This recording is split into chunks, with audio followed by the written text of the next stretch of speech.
Λοιπόν, η σερβιέρα είναι έτοιμη. Λοιπόν, το γάλα το έχουμε βάλει μέσα, 3,5% λιπαρά. Άρχισε πάγωση η μηχανή. Η θερμοκρασία μηχανής είναι 0 βαθμούς. Και τώρα απλά βγάζει αφρόγαλο.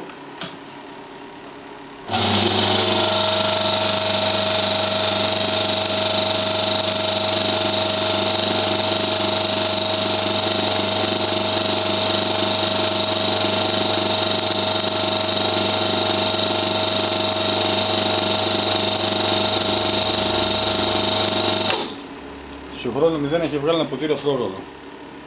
Το βλέπεις?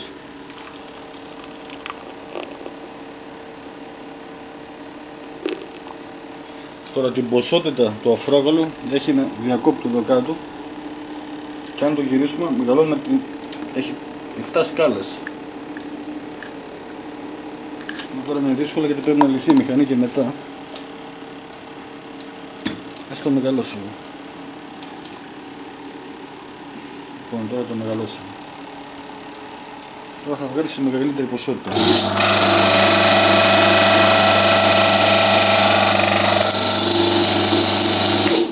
Αυτό. Και στο επόμενο βίντεο θα δείξουμε σαντιγί. Τώρα βάλαμε κρέμα γάλακτος μέσα.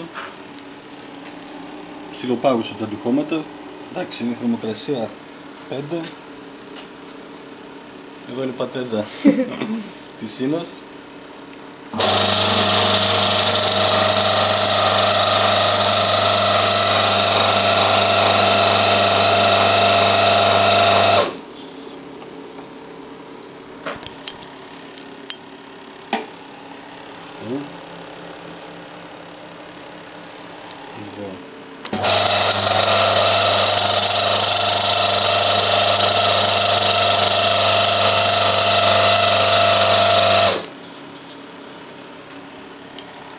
Τώρα κάνουμε και, αφού το κάναμε και το δοκιμάσαμε, τουλάχιστον να βάλουμε και λίγο φραουλέτσι για να τη φάμε κιόλας.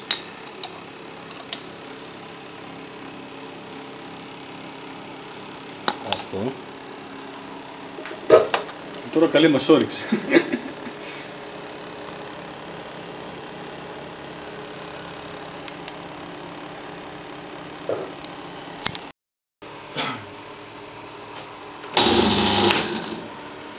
Λοιπόν, αυτή είναι η σαλιβιέρα και τώρα θα κάνουμε συντήρηση. Πώς γίνεται η συντήρηση? Κλείνεις το μοτέρ, ανοίγεις την κεφαλή μπροστά, βγάζεις το μοχλό,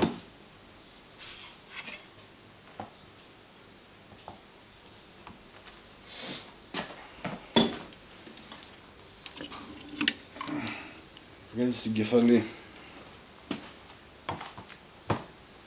Η κεφαλή έχει 2 βίδες.